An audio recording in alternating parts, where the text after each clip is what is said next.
अपस्मारतुल्यम् भववेगनित्यम्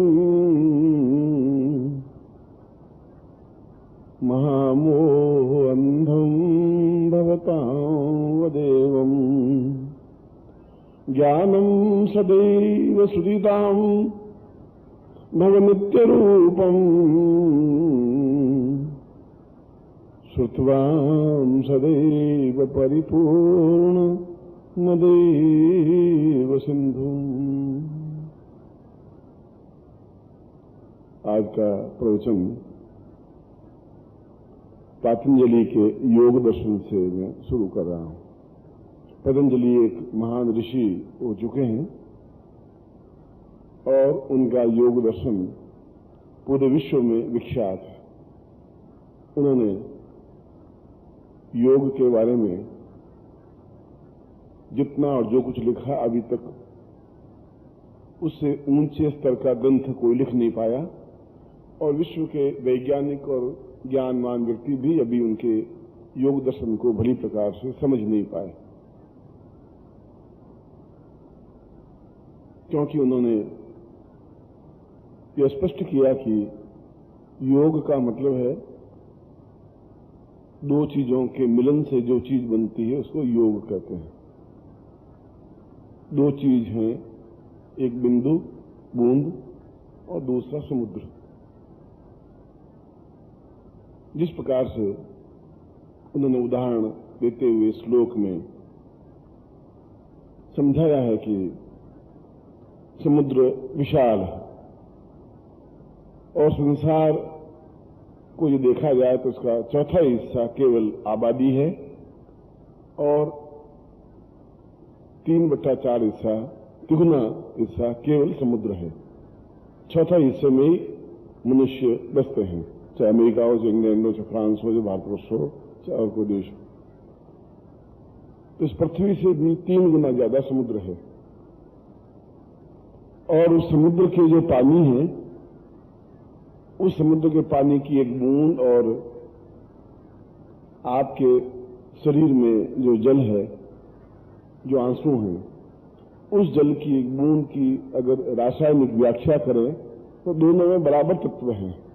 उतना ही फास्फोरस है, उतना ही लवण है, उतना ही सब कुछ बराबर इक्वल है। इन वैसे ही बूंद की रचना उस शरीर में, इसलिए हमारे शरीर को समुद्र कहा गया है और इसीलिए समुद्र को देवता माना गया है। उस बूंद में जितना खारापन है, आंसू में भी उतना ही खारापन है। उसमें जितना फास्फोरस है या लवण है या जो अन्य घटक हैं, अन्य तत्व हैं, ठीक उतने ही आंसुओं में भी घटक हैं। और उस समुद्र में से एक बूंद जब धूप ज्यादा गिरती है, बहुत ज्यादा धूप होती है, तो समुद्र खौलने लग जाता है, गर्म होने लग जाता है और उसमें से भाप निकलने लग जाती है और भाप हमेशा ऊपर की ओर उठती है और ऊंचाई पर उठ करके वह समुद्र में से निकला हुआ पानी भाप बन करके ऊपर उठ करके बादल बन जाते हैं और वे बादल इधर से उधर डोलते रहते हैं। उनको जहां जिधर हवा धक्का देती है उधर से बह जाते हैं। उन बादलों को कुछ पता नहीं है कि हम कहां डोल रहे हैं, किधर जा रहे हैं, क्योंकि ज्यों ही समुद्र से बिछड़ता है त्यों ही उसका मन इतना डावाडोल हो जाता है कि वो अपने आप में स्थिर नहीं हो पाता। और ये संसार रूपी माँ बाप, भाई बहन, संबंधी, रिश्तेदार, मित्र, स्वजन उसको जिधर ठेलते हैं वह उधर चले जाते हैं।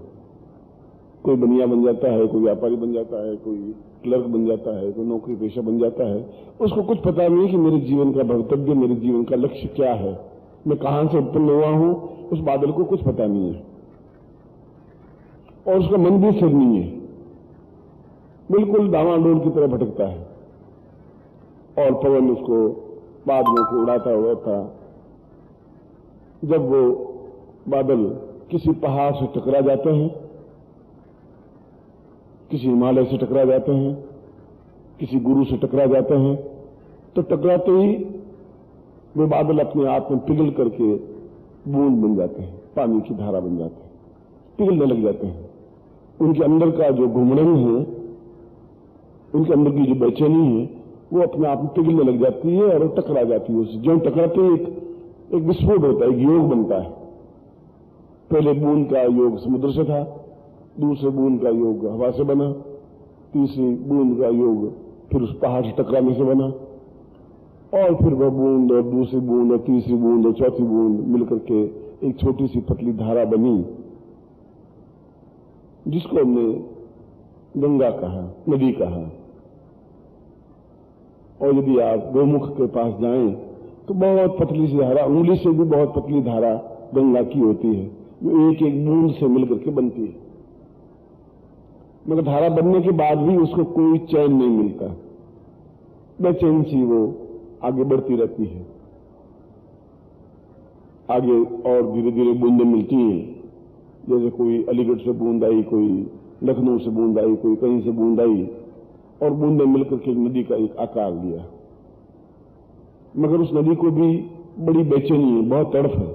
पहाड़ से टकराती है, इस पत्थर से टकराती है, उस पत्थर से टकराती है, और आगे बहती रहती है। उस नदी को कुछ ज्ञान नहीं है, कुछ दिशा निर्देश भी नहीं है, किधर मुझे जाना है इसका कोई ज्ञान नहीं है। बस वो आगे बहती रहती है और बहती बहती मोटी धारा बन जाती है। हरिद्वार गंगोद्वार के द्वार पास आके, गंगोत्री के पास आकर के मोटी सी धारा नदी का रूप धारण कर लेती है। गंगा उतरी, गंगोत्री, वहीं से गंगोत्री से मैदान की ओर गंगा बढ़ती है, पर तब तक उसमें बहुत वेग आ जाता है, उतना जोश आ जाता है, ताकत आता है, क्षमता आ जाती है, बेचैनी बढ़ जाती है, तड़फ बढ़ जाती है। इतनी तड़फ बढ़ जाती है कि उस नदी में खड़े होना बड़ा मुश्किल हो जाता है। फिर वो सामने कोई दूसरा व्यक्ति आके खड़ा होता है तो वो खुद ही आदमी हट जाता है, क्योंकि वो उसको बाहर हो जाएगी, वो उसकी परवाह नहीं करेगी। फिर नदी इस बात की चिंता नहीं करती कि मेरे बीच में आके कौन खड़ा हुआ है। और जब बहुत नदी आगे बढ़ जाती है तो बीच में अगर कोई पेड़ आता है तो पेड़ को गिरा देती है, अगर बीच में कोई पत्थर का बहुत बड़ा टुकड़ा आ जाता है तो पत्थर के टुकड़े को तोड़ देती है, अगर बीच में कोई गाय आती है, भैंस आती है, चाहे गांव के किनारे आते हैं, नदी का कोई किनारा होता है, वो किसी इस बात की चिंता, उसके अंदर एक बेचैनी तड़फ है, वो रुकती नहीं है, बहुत बहती रहती, तेजी के साथ बहती है, एकदम से बेचैनी। और जैसे बेचैन आदमी कहीं उसको चैन नहीं मिलता और वो भटकता फिरता है, डावा डोल से रहता है कि मुझे कहां जाना है, क्यों बेचैनी है यह भी उसको समझ में नहीं आती। तड़फ क्यों है, ये तनाव क्यों है, ये डिस्टर्बेंस क्यों है, क्या हुआ, क्या है मुझे, उसको कुछ ज्ञान नहीं। बस उसको तो एक विध्वंस, एक माइंड में एक ये कि मुझे बस बढ़ते रहना है, कहां बढ़ना है यह भी ज्ञान नहीं है। और इसके बीच में जो भी टकरा जाता है उसको भी वो फेंक देती है। तुलसीदास जी के बीच में रत्नावली आई तो उसको हटा करके हटा दिया, कबीर के बीच में उसकी पत्नी आई तो उसको पत्नियों को हटा दिया, सूर्य के बीच में उसकी प्रेमिका आई तो उसको हटा दिया। और यदि बीच में कोई माँ आती है, बाप आते हैं, भाई आते हैं, संबंधी आते हैं, रिश्तेदार आते हैं, मित्र आते हैं, स्वजन आते हैं, वो क्योंकि उसको तो बेचैनी है, मित्र को मिलकर के भी उसको चैन मिलता नहीं है, माँ बाप को मिलकर के भी चैन उसको मिलता नहीं है, और कोई साधु संत मिलता है तो उसको चैन नहीं मिलता है। बस उसको भी बाहर करके साथ ले जाएगी, किनारे लग जाएंगे, किनारे लग जाएंगे, साथ तिनके बहेंगे तो वो तिनके साथ में बहेंगे, पेड़ के टुकड़े साथ बहेंगे तो पेड़ के टुकड़े साथ बहेंगे। वो इस बात को परवाह नहीं करती कि वो मेरे साथ बह रहे हैं कि नहीं बह रहे। और ये तड़प इतनी बढ़ जाती है कि वो बांध को भी तोड़ देती है, किनारों को भी तोड़ देती है, और बहती बहती बहुत तेजी के साथ हैराती हुई, भयंकर रूप धारण करती हुई, प्रचंड वेग के साथ में समुद्र में जाकर के मिल जाती है। फिर एक योग होता है वापिस, और जो इस समुद्र में जाकर मिलती है तो ये बहुत शांत हो जाती है, अपना अस्तित्व मिटा देती है। समुद्र मिलने के बाद उसके मन में कोई उद्वेग नहीं होता, एक शांति से मिल जाती है। फिर उसका नाम भी बदल जाता है, उस गंगा को भी हम समुद्र कहने लग जाते हैं, क्योंकि उस समुद्र में और गंगा में फिर डिफरेंस हम नहीं कर पाते। जहां से वो उठी बूंद, वो बूंद इतनी घूमती हुई, चक्कर लगाती हुई वापस जब समुद्र में आकर मिली, तब उसको एक शांति मिली, तब उसको एक चैन मिला, तब उसको एक संतोष मिला। फिर उसकी हराट, तब उसका वेग, उसका प्रचंडता, उसकी दुर्दर्शता, तोड़ने फोड़ने की क्षमता, वो सब कुछ समाप्त हो जाती है और अपने आप में पूर्ण रूप से विलीन हो जाती है। पतंजलि कहते हैं यही हालत शिष्य की है। बूंद की तरह एक शिष्य है, एक समुद्र से उठा, एक बूंद की तरह, और उसके बाद में जहां उसको ठेला गया वो ठेलता गया, जहां पहाड़ से फिर टकराया तो उसके अंदर का जो अहंकार था, उसके अंदर का जो उद्वेग था, उसके अंदर की जो बेचैनी थी, उसके अंदर जो कुछ भी था, पाप, झूठ, छल, कपट, गर्जना करते हैं, बहुत जोर जोर से हल्ला करते हैं बादल की, हम बहुत कुछ हैं, हम हैं और हम दुनिया हमारे भरोसे है, वो सब कुछ शांत हो जाता है किसी गुरु से टकराने पर। और उसके बाद में वह नदी का रूप धारण करती हुई बहती रहती है, फिर उसकी बेचैनी शांत नहीं होती। उस शिष्य की मन में एक, जैसा कल मैंने बताया कि उसके मन में एक द्वंद्व, एक जिज्ञासा बराबर बनी रहती है कि मैं ठीक बह रही हूं कि नहीं बह रही हूं, क्या हो रहा है क्या नहीं हो रहा है, ये रास्ता सही है भी कि नहीं, रास्ता मुझे कहां ले जाएगा। मगर क्योंकि एक बार उसका योग, उस टकराहट गुरु से हो चुकी है, तो उसको रास्ता भी गुरु अपने आप सही मार्ग पर गतिशील करता ही रहेगा। और जब शिष्य उस जिज्ञासु से आगे बढ़ के, साधक और साधक से आगे बढ़ के जब शिष्यत्व धारण कर लेता है, तो उसके सारे तनाव, सारी बेचैनी समाप्त हो जाने की क्रिया हो जाती है। और जब पूर्ण रूप से विलीन हो जाता है गुरु में, ईश्वर में, अगर भक्त है तो भगवान में, यदि शिष्य है तो गुरु में, जब पूर्ण रूप से अपने आप को समर्पित कर देता है, तब उसको एक शांति मिल जाती है, बिल्कुल एक मन में संतोष मिल जाता है। फिर उसमें काम या क्रोध या लोभ या मोह या अहंकार या किसी के प्रति आसक्ति, सब कुछ समाप्त हो जाती है। एक कर्तव्य रह जाता है, ये मेरा पति है, पति के प्रति मेरे कर्तव्य है, ये मेरा परिवार है, एक बात अलग है। मगर वह भी समुद्र में जाने के बाद नदी की कोई आसक्ति भी नहीं रहती, उसको तो केवल एक ही ध्यान रहता है, एको ही रूपम एको ही नामम एको ही ज्ञानम एको ही चिंतन। और ऐसी बहुत कम नदियां हैं, और आपको मालूम हो तो 1.5 लाख नदियां हैं पूरे भारतवर्ष में, और 1.5 लाख नदियों में से केवल 300 नदियां समुद्र में मिलती है। 1.5 लाख में से केवल 300 नदियां, बाकी नदियां या तो बीच में सूख जाती हैं, या किसी गंदे नाले में मिल जाती हैं, या एक नदी दूसरी नदी में जाकर के मिल जाती हैं, समुद्र तक नहीं पहुंच पाती। कहां 1.5 लाख, कहां 300, कितना बड़ा देश है। तो सैकड़ों शिष्य मिलते हैं, टकराते हैं और फिर विलीन हो जाते हैं, डूब जाते हैं, क्योंकि उसके अंदर आसक्ति समाप्त नहीं होती, उनके अंदर का काम समाप्त नहीं होता, उनके अंदर का लोभ समाप्त नहीं होता, उनके अंदर का मोह समाप्त नहीं होता। और वे जो प्रज्ञावान होते हैं, जिसमें हिम्मत होती है, हौसला होता है, जो एक निश्चिंत हो जाती है कि या तो इस पार रहेंगे या उस पार चले जाएंगे, देखा जाएगा, जो चैलेंज का भाव लिए हुई नदी बहती है, वो नदी जाके समुद्र में मिल जाती है। और समुद्रो देवताम गया, वो नदी, जिस नदी में गंदे नाले मिले हुए होते हैं, हरिद्वार में जाए तो 400 नाले, गंदे नाले मिले हुए हैं, वही नदी जब कानपुर में जाती है, लखनऊ के पास जाती है, तो हरिद्वार के पास जाती है, तो उसमें और भी गंदे नाले मिलते हैं। बनारस के पास जाती है तो जितने शहर का गंदगी है वो सब उसमें मिलती है। फिर भी सबको लेकर के उस गंदगी को, उस न्यूनता को लेकर के भी नदी बहती ही रहती है, और समुद्र अपनी दोनों बाहें फैलाए खड़ा रहता है, और नदी उसमें मिलकर के विलीन हो जाती है। तो गंदा नाला फिर गंदा नाला नहीं कहलाता, वह भी अपने आप में समुद्र कहलाने लग जाता है। वो नदी अपने आप में फिर नदी नहीं कहलाती, वह भी अपने आप में समुद्र कहलाने लग जाती है। पर इतना वेग, उतनी प्रचंडता, उसमें जोश, उतनी लगन, इतनी अटूट आस्था और बहने की प्रवृत्ति यदि उसमें है तो समुद्र में जाकर मिलेगी, अन्यथा नदियां मार्ग में सूख जाएंगी, और सूख करके वापस व्यापारी बन जाएगी, वापस 4 से बच्चे पैदा कर देगी, वापस कुछ छोटे मोटे काम कर देगी, वापस लोभ में आसक्ति हो जाएगी, चोर हो जाएंगे, बलात्कार करने लगेंगे, तरह तरह की वो नदियां अपने आप में विलीन हो जाएंगी। बहुत कम नदियां ऐसी होती हैं जो अटूट आस्था लिए समुद्र तक पहुंचती हैं। पतंजलि कहते हैं कि ऐसे कम सौभाग्यशाली शिष्य होते हैं जो पूर्ण रूप से गुरु में विलीन हो जाते हैं, योग बन जाता है। बहुत कम होते हैं, होठों से कहने से विलीनीकरण नहीं होता।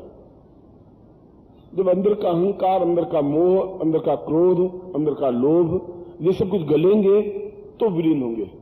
दूध में दूध का विलीन होगा। मगर निरंतर बैठते रहने से ऐसा संभव हो सकता है। आप बनिए भी बन सकते हैं, व्यापारी बन सकते हैं, आप नौकरी पेशा बन सकते हैं, पैंट पहन के बाबू भी बन सकते हैं, क्लर्क भी बन सकते हैं, आप कुछ ही बन सकते हैं। पर कुल मिलाकर के ध्येय तो यही है कि आप जाके रोटियां कमाएंगे, रोटी खाएंगे और 4 से बच्चे पैदा करेंगे और मर जाएंगे। इसके अलावा तो आप कुछ कर ही नहीं सकते। उस रास्ते पर इसके अलावा कुछ नहीं है। आप अपने पिता को, मां को, भाई को, बहन को, संबंधी को, परिवार को, रिश्तेदारों को देख लीजिए और वे सब आपको नेग्लेक्ट करेंगे, मना करेंगे कि तुम कहां उलझे हुए हो, इसमें क्या है, तुम कमाओगे तो तुम 1,00,000 2 लाख के मालिक बन जाओ, तुम्हारे 4 से बच्चे हो जाएंगे, परिवार बच जाएगा, तुम क्या मूर्खता कर रहे हो। क्योंकि वो जैसे हैं वैसा ही ज्ञान दे पाएंगे। एक नाला गंगा नदी के बारे में नहीं बोल सकता, नाला नाले के बारे में ही बोलेगा। एक गंदी नाली का जो कीड़ा होगा वो अपने राम राम का उच्चारण नहीं कर सकता। यहां तक कि भाई आप एक्सपेरिमेंट कर लें, नाली में अगर आप देखें कीचड़ होगा तो बहुत छोटे छोटे सफेद सफेद कीड़े बहुत उसमें होते हैं और जिंदा है, चलते रहते हैं। उनमें से एक कीड़े को तिनके के ऊपर उठाइए, उठा के एक पानी की बूंद उसमें डालिए, गंगा जल की बूंद, वो साफ करिए तो भी वो चलने लगेगा थोड़ा। और आप उसको गुलाब के फूल पर रख दीजिए, मर जाएगा वो। किसी चमेली के फूल में रख दीजिए, मर जाएगा। थोड़ी देर बाहर रखिए, मर जाएगा। क्योंकि नाली का कीड़ा नाली में ही खुश रहेगा, जिंदा वहीं रहेगा, वो गुलाब के फूलों का आनंद नहीं ले पाएगा, वो सुगंधित वस्तुओं का आनंद नहीं ले पाएगा, पूजा स्थान में नहीं बैठ पाएगा, बैठेगा तो 1-2 मिनट के बाद मर जाएगा। और नाली में वो कम से कम 4 महीने, 6 महीने, 8 महीने, साल भर जिंदा रह जाएगा। तो जो आपके आसपास का वातावरण है, यदि वे उस रूप में कीड़े हैं तो वो दूसरों को भी कहेंगे तुम भी यहां नाली में रहो, बहुत आनंद है, गुलाब के फूलों में फायदा भी क्या है, वहां तो मर जाएंगे हम, वहां कोई लाभ नहीं है, यहां बहुत लाभ है, कितना अच्छा कीचड़ है, कितना सुंदर कीचड़ है, बहने में कितना आनंद आ रहा है, यहां के जैसी तो कोई चीज ही नहीं है, इसमें कितनी सुगंध बदबू है। मगर नाली का कीड़ा आखिर नाली का कीड़ा ही कहलाएगा, वैश्य आखिर वैश्या ही कहलाएगी, चाहे लखपति करोड़पति भी बने, चाहे हमसे ज्यादा सुंदर हो, मैं उंगली उठा के इसको रंडी ही कहेंगे, पतिव्रता स्त्री नहीं कहला सकती। नाली के कीड़े को हम एक सुगंधित व्यक्तित्व नहीं कह सकेंगे। मगर क्योंकि वो वैसे हैं तो वो समान धर्मी अपने समान धर्मी को वैसा ही ज्ञान देंगे, वैसी ही चेतना देंगे। इसलिए वे कोई नदियां बीच में सूख जाएंगी, हट जाती हैं, उनके पाप कर्म बीच में आड़े आ जाते हैं, परिस्थितियां आड़े आ जाती हैं, परिवार के लोग आड़े आ जाते हैं, समाज के लोग आड़े आ जाते हैं, और वे सब वही बात कहेंगे जो उनको ज्ञान है।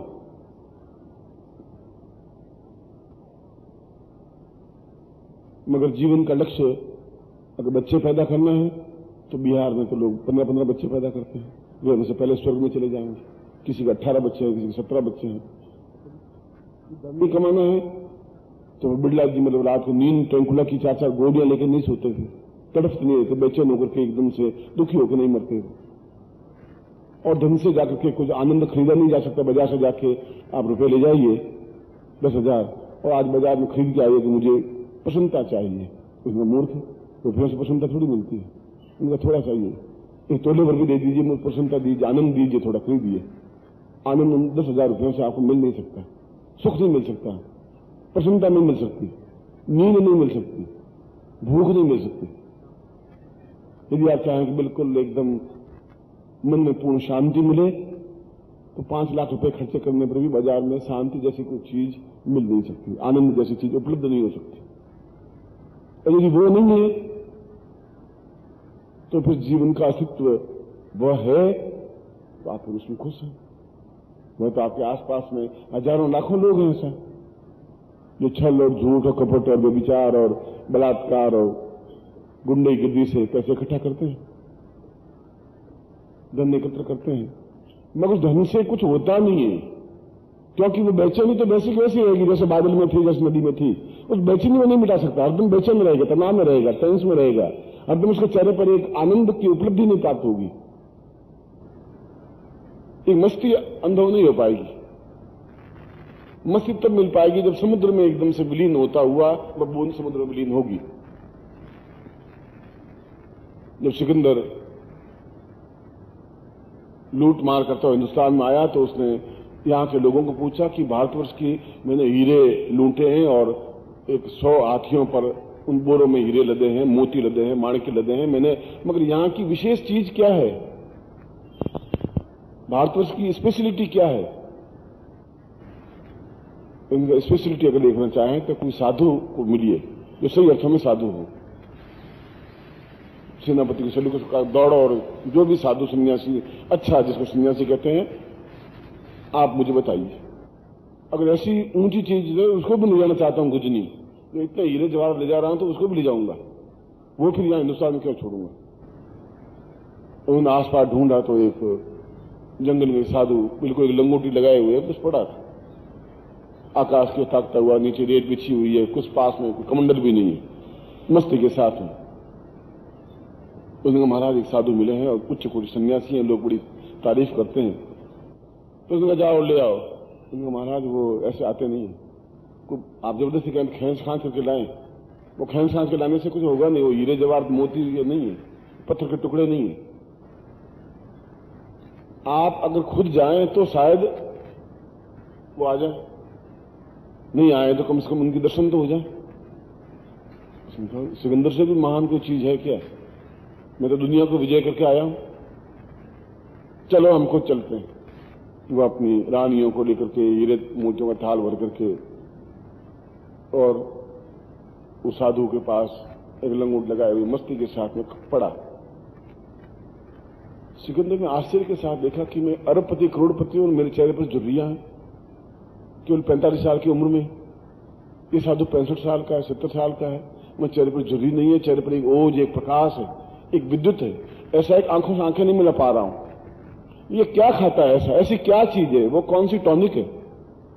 वो कौन सी औषधि है जिसकी वजह से इसका चेहरा एकदम लाल सुर्ख और एकदम से आंखों में विद्युत कण चमक रहे हैं? क्या चीज है? उसने पास में भारतीय राजा था, उससे पूछा कि खाते क्या है?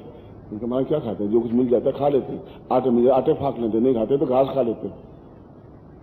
कमाल है, मतलब ऐसा कोई स्पेशलिटी टॉनिक है एकदम से, मतलब इसका जरा मेरा चेहरा ऐसा क्यों नहीं हो सकता? उसने उनका महाराज आप गजनी चलिए, मैं हाथी पे बिठा करके आपको लेके चलूंगा। मैं सिकंदर हूं, महान 2-3 हुए हैं भारतवर्ष में, मैं भी महान हूं, सिकंदर महान कहलाता हूं। सैकड़ों राजा पैदा हुए पर महान नहीं कहलाए। तो 5 से ठोकर मारी, दूर हट गया थोड़ा, बीच में सूर्य की रोशनी आ रही, मुझे आराम से रोशनी लेने दे। तुम्हारे जैसे 50 आए 50 चले गए, और तुम क्या मुझे ले जाए? और ये कंकर पत्थर क्या लाया थालियों में? तो चबा के देख, अभी मर जाएगा 2 सेकंड में, 1-2 चबा के देख तो ले पहले।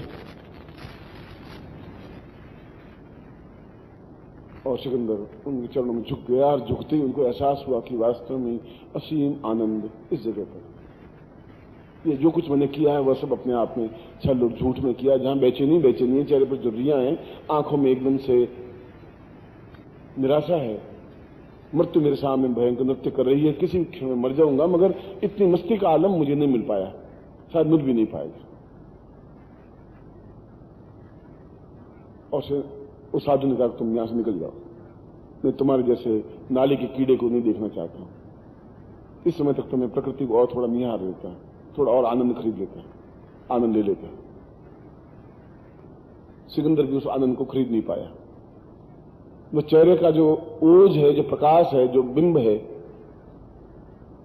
वो हीरे जवाहरातों से और बेटों से और बेटियों से और घर के बैंक में जो नोट पड़े उनसे नहीं मिल सकता।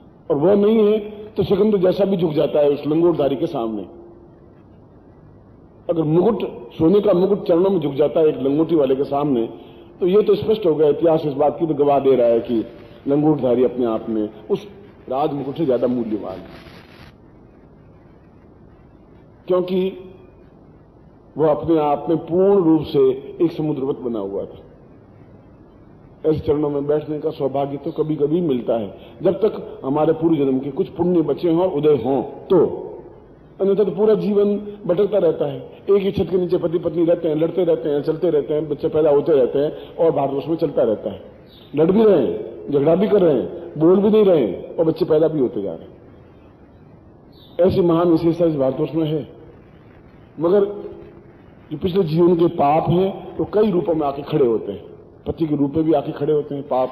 ये पाप खुद तो कोई आकृति है नहीं उसकी, पति के रूप में, बेटे के रूप में, बेटी के रूप में, पिता के रूप में, भाई के रूप में, पड़ोसियों के रूप में, कई रूप में पाप आके खड़े होते हैं और वह पाप उस व्यक्ति चाहे भी तो उस व्यक्ति को समुद्र में नहीं मिलने देती। और जब ऐसा मिले तो समझ लेना चाहिए पूर्व जन्म के पाप हैं जो ये आकार बन करके मेरे घर में आके खड़ा हुआ है। मगर यदि उसमें वेग है तो समुद्र में जाके मिल जाएगी या मिल जाएगा, वो पाप नहीं खड़ा रहेगा। तो एक दिन छटपटाता हुआ, यदि आपने किसी मरते हुए प्राणी को देखा नहीं है, कभी बिल्कुल लास्ट डेथ के लास्ट पॉइंट पर हो, जब आप देखिए उस व्यक्ति को, उसका गला रुंध जाता है, आवाज निकलती नहीं है, आंखें डबडबाई होती हैं, आंखों में से आंसू बहते रहते हैं। एक भी प्राणी ऐसा नहीं है जो मरा हो और आंख में से आंसू नहीं निकलता, उसमें छड़छड़ा नहीं रहा। और बेटे सोचते हैं कि कोई बात है जो कहना चाहते हैं कह नहीं पा रहे हैं, कोई सोना गड़ा हुआ है तो मुंह से निकल नहीं पा रहा है। पिताजी बोलो कहां गड़ा हुआ है, आप मुझे बोलिए, रोइए मत, बोलिए। वो गड़ा हुआ वो तो कह रहा है कि मैंने कितने पाप किए, कितने जीवन में झूठ बोला है, कितना छल किया है, आज मौत के साथ जा रहा हूं, ये अकेला जा रहा हूं, ये सब खड़े हैं, अभी भी यही पूछ रहे हैं गड़ा हुआ धन कहां है। और ये सोच सोच करके जीवन में कितना मैंने अन्याय कर दिया, कितना लूंटा खसोटा पाप किया, उस पश्चाताप के आंख के आंसू निकलते हैं, मगर उसमें उसके पास कोई रास्ता बचता हुआ नहीं। उसमें उसके पास एक आंसुओं के अलावा यह कि अब क्या कर सकता हूं, अब तो बिल्कुल मृत्यु की कगार पर हूं, जब मुझे कुछ सचेत होना चाहिए था तब हुआ नहीं, अब पश्चाताप के पास मेरे पास कुछ रहा नहीं। उनकी साधु को आपको मरते हुए देखिए, बिल्कुल बैठता है और ओंकार की ध्वनि करता है, कपाल फोड़ करके सांस को निकाल देता है, उसकी आंखों में कोई तनाव, आंख में आंसू, क्योंकि उनको कोई तनाव था ही नहीं, चिंता थी नहीं, उन्होंने आनंद ही आनंद जीवन में उपलब्ध किया। और वह जो प्राणी मरा उसने भी अपने साथ हीरे जवाहर लेके गया। दोनों रास्ते खुले, गंदे नाले में भी जाके मिल सकते हैं, कोई आपको रोक नहीं सकता। और पतंजलि कह रहे हैं कि आप समुद्र में मिल सकते हैं, कोई आपको रोक नहीं सकता। आप अपना खुद का वेग मालूम रखिए, दोनों में उपलब्धि क्या होगी इसकी गणित आज आप नहीं कर सकते, इसकी गणित तो अंतिम क्षण में होगी। क्योंकि आप मरेंगे तभी दुनिया तो ऐसी कैसी चलती रहेगी, आपके पिताजी मरे तभी दुनिया चलती रहेगी, आपकी मां मरी तब दुनिया ऐसे उसमें लाग रंग हा हुए। पिताजी मर गए 5-7 साल बाद, घर में शादी हुई, फिर ढोल बजा रहे, नगारे बजे, 4-6 महीने रोते रहे, कोई पिताजी थे चले गए, पिताजी चले गए, बस मुश्किल से 5-7 लाख रुपए कमा के मर गए। अरे 15-20 लाख कमाते, आदमी गन चक्र कुछ किया ही नहीं था बस। और मुश्किल से बहुत ज्यादा समाज के डर से होगा तो साल में एक बार श्राद्ध कर लेगा कि पिताजी आप भोजन करिए और ये घी खाइए। अब जिंदे जी अगर घी खिला देते तो मरते ही क्यों बेचारे, तो जिंदगी घी खिलाते नहीं, और श्राद्ध कर लेते हैं उसको और उसको भूल जाते हैं। 365 में एक दिन आपको भी याद रखेंगे बेटे, वो इसलिए कि पिताजी थे और दुनिया क्या कहेगी, श्राद्ध भी नहीं किया, चलो एक ब्राह्मण को खिला दो। और अब तो श्राद्ध भी नहीं करते हैं, आटा थाली में लेकर के किसी को दान देते हैं, मंदिर में जाकर चढ़ा देते हैं। कौन श्राद्ध का झंझट मोड़ ले, कौन ब्राह्मण को बुलाए, कौन माथा फोड़े कर, सारा मर गया तो मर गए, अपनी जगह गए, अब ये झंझट पीछे क्या पालना है। 80% लोग अब ऐसा करना तो किस बात पे इतरा रहे हैं कि वो हमारा कुछ करेंगे, ये बेटे हमारा कुछ उपलब्धि देंगे, या पति हमारा कुछ देगा, या पत्नी उपलब्धि देगी। कल भी मैंने ये कहा था कि हम अकेले ही आए हैं, डेफिनेटली अकेले ही जाएंगे। इस बीच में इतना जो झंझट है, इस झंझट में हम या तो उलझ जाएंगे या सुलझ जाएंगे। पतंजलि इसी बात की व्याख्या करते हैं। उनका योग तो रहना चाहिए, और योग आप किसके साथ करते हैं, वेश्या के साथ करते हैं या पतिव्रता के साथ करते हैं, गुरु के साथ करते हैं या गंदी नाली के साथ करते हैं, पाप के साथ करते हैं या पुण्य के साथ करते हैं, इतना विवेक आप में होना चाहिए। और यह विवेक 5 वस्तुओं से उपलब्ध होगा। कैसे विवेक को उत्पन्न करें, कैसे सोचें, क्योंकि आप एक और आपको उस रास्ते पर धकेलने वाले 500 गुरु एक तरफ खींच रहा है, 499 व्यक्ति उस तरफ धकेल रहे हैं आपको। अब गुरु अकेला कितना खींचेगा, जब आप उधर मुंह करके धकेले ही जाएंगे तो गुरु कुछ समय के बाद छोड़ देगा, अच्छा भैया तुम ठीक हो, तुम गंदी नाली वापस गिर जाओ, क्यों गुलाब के फूल में बैठे, और वहां जाकर वापस खुश हो जाता है, वापस तैरने लग जाता है। वो देखता है बस ये सब मेरे भाई बहन से वापस मिल गए, बहुत सही, आनंद, क्योंकि उसी में आनंद समझता है। पतंजलि कहते हैं कि तुम्हारे मन के जो ये 5 विकार हैं, पहला विकार तो यह है कि आपका अहंकार है कि मैं हूं और मैं हूं तो चलता है, मैं हूं तो गुरु जी काम चलेगा, मैं नहीं होऊंगा तो गुरु जी काम रुक जाएगा, समाप्त हो जाएगा बस। और मैं हूं तो गुरु जी जिंदा है, मैं पैर दबाता हूं तो गुरु जी जिंदा है। अहंकार की समाप्ति। और दूसरा, ये तो बाहरी शुद्धिकरण बताया, अब अंदर का शुद्धिकरण बता रहे। दूसरी आसक्ति। यदि आसक्ति रहेगी कि मैं बैठा तो हूं पर मेरी बाप वहां बैठा है, मां वहां बैठी है, और जब तक ये आसक्ति रहेगी तब तक न यहां का आनंद ले पाएगा न घर का आनंद ले पाएगा। वह दोनों जगह टूटा हुआ रहेगा, यहां भी जुड़ नहीं पाएगा, वहां से भी जुड़ नहीं पाएगा। कई शिष्य जाते हैं घर पे और जाते हैं 10 दिन रहते हैं, महीने वापिस दौड़ के आ जाते हैं, 80% दौड़ के वापिस आ जाते हैं। गुरुजी वहां के तो माहौल में बैठ देता हूं, डॉक्टर कोई पानी की आसक्ति नहीं, बैठ रोटी की आसक्ति नहीं। तीसरा, मोह। मोह का मतलब है कि ये चुपड़ी जो रोटी मिलेगी तभी खाना हजम होगा, और 2 सब्जियां होगी तभी बैठेगा, और भिंडी की सब्जी के बिना अचार के बिना चलेगा नहीं। मोह है जो मिल गया, ठीक, हलवा मिल गया था, हलवा भी आराम से खा लिए, रूखी रोटी मिल गई, रूखी रोटी खा गए, और दोनों में बिल्कुल संतुष्टि अनुभव करने लगे। चौथा, अपस्मार। अपस्मार का मतलब है चोरी करने की प्रवृत्ति, कि कोई चीज चुरा करके रख दे, कोई एंट्री में चोरी कर दे, कोई आदमी आया और उसने कोई सामग्री किताब ली और किताब पैसे निकाले और अपने अंदर रख दिए छुपा करके, न मालूम कब जाना पड़ेगा तो पैसा गुरुजी देंगे कि नहीं देंगे, घर कैसे पहुंचेंगे, वो संभाल के रख ही दे। और 5वां, गुरु भक्ति में न्यूनता, ईश्वर भक्ति में न्यूनता। उन्होंने ईश्वर शब्द की व्याख्या की है कि जो अपने आप में वर के रूप में जिसको धारण कर सकें, पति के रूप में धारण कर सकें, वही ईश्वर है, जिसको अपने हृदय में बिठा सकें। इसलिए ईश्वर बड़ा फिर कहा है कि गुरु ब्रह्मा गुरु विष्णु, खाली ब्रह्मा को और विष्णु को रुद्र को अलग अलग कहां पूजेंगे, जो एक ही चीज है। गुरु ब्रह्मा गुरु विष्णु गुरु देवो महेश्वर, गुरु साक्षात पर ब्रह्म। अब इतने 33 करोड़ देवताओं कब तक पूजोगे? पर ब्रह्म, और ब्रह्म से भी ऊपर की स्थिति है।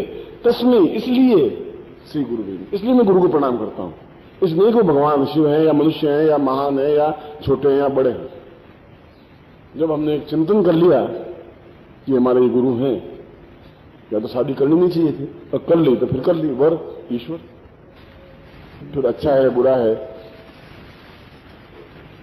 ये 5 विकार जब अंदर के खत्म हो जाते हैं, जब क्रोध खत्म हो जाता है अंदर का, तो कुछ पास और तो कुछ बचता नहीं, क्रोध बचता है। मगर ये 5 गलने के बाद आंतरिक शुद्धि होगी, बाह्य शुद्धि तो केवल ईश्वर भक्ति से, गुरु भक्ति से, आरती से, सुबह की पूजा से ही प्राप्त हो पाएगी। दोनों का मिलन जब होगा, बाहरी शरीर और आंतरिक शरीर, दोनों के मिलन को ब्रह्म कहा गया है, ब्रह्म को ईश्वर कहा गया है, ज्योति कहा गई है, जो आपके अंदर स्थापित हो सकती है, जो आपके अंदर स्थापित हो। इसका मतलब ये नहीं कि हम क्रोध करें ही नहीं। आगे सूत्र में बताया है, यदि कोई बदमाश आपको छेड़ता है तो आप 4 झापट मार सकते हैं। क्रोध का तात्पर्य ये नहीं कि तुम कायरता, क्रोध को कायरता को जोड़िए मत, कायरता हो जाएगी। यदि आप बिल्कुल क्रोध छोड़ ही देंगे तो फिर आप कायर हो जाएंगे, बुज़दिल हो जाएंगे, तब तो फिर कोई भी व्यक्ति आपके ऊपर हावी हो जाएगा। व्यर्थ में क्रोध मत करिए। यदि कोई व्यक्ति आपको गाली देता है तो आप फिर खाली सुनिए मत, उसका गला पकड़ के 6 थप्पड़ मारिए, तो दूसरी बार वो गाली दूसरे को भी नहीं देगा, आपको देना छोड़ देगा। उसका मोह भी रखिए, पर गुरु के प्रति मोह रखिए, ईश्वर के प्रति मोह रखिए, आसक्ति रखिए, अपने आप में शरीर को बिल्कुल तंदुरुस्त बनाए रखने की आसक्ति भी रखिए। उसने ऐसा नहीं कहा कि आप बिल्कुल एक पत्थर के ढोंके बन जाएं, उसने कहा कि रखिए, मगर आप कहां बैठे हैं इस बात का ध्यान रखते हुए, चिंतन करते हुए, विचार करते हुए बढ़िए। और इन दोनों के मिलन से जो कुछ भी उपलब्धि होगी वह शिष्यत्व होगा। उसको शिष्य कहते हैं, उसको भक्त कहते हैं। तब फिर सूरदास को इस बात की चिंता नहीं होती कि कौन है कौन नहीं है। फिर कबीर के 4-4 पत्नियां थी, वो उन पत्नियों की चिंता नहीं कर रहा था, वो अपना सूद काटता था और दोहे लिखता था। फिर मीरा को इस बात की चिंता नहीं थी कि राजा भोज और सांगा क्या क्या सांप के पिटारे भेज देंगे, वो तो सड़कों पर उतर आई एक राजकुमारी उस सामंती प्रथा में और कह दिया कि मेरे तो गिरधर गोपाल दूसरों को जो कुछ तुम्हारे करना हो कर लीजिए। ये तब हो पाता है जो अंदर का एक दिया लग जाता है, एक ज्योति पैदा हो जाती है। और ज्योति पैदा होने के लिए यही रास्ता जिस रास्ते पर आप गतिशील हैं, इस रास्ते पर गतिशील होते हुए अंदर का लो लगेगी निश्चित रूप से लगेगी तो फिर आंखों में से आंसू ही बहेंगे। तब एक अपने आप में पूर्णता का स्थापन हो जाएगा और वह नदी अपने आप में उस समुद्र में विसर्जित हो जाएगी। वह शिष्य अपने आप में पूर्ण रूप से गुरु में विलीन हो जाएगा और वह स्वयं गुरुमय बन जाएगा, गुरुत्व बन जाएगा, ज्ञानवान बन जाएगा, चेतना बन जाएगी। फिर उसको किताबें पढ़ने से गुरु नहीं बन सकता। पोथी पढ़ पढ़ जग हुआ पंडित भयान को, पोथियों पढ़ने से कोई गुरु बनते तो फिर तो सैकड़ों लोग गुरु बन जाते। शंकराचार्य तो एक ही पोथी पढ़ी नहीं जिंदगी में, दीक्षा ली और शंकराचार्य बन गए। बुद्ध ने कोई पोथी पढ़ी नहीं थी, वो राजकुमार थे, महल से बाहर नहीं निकले थे, बाहर निकले और बुद्ध बन गए, चेतना पैदा हो गई।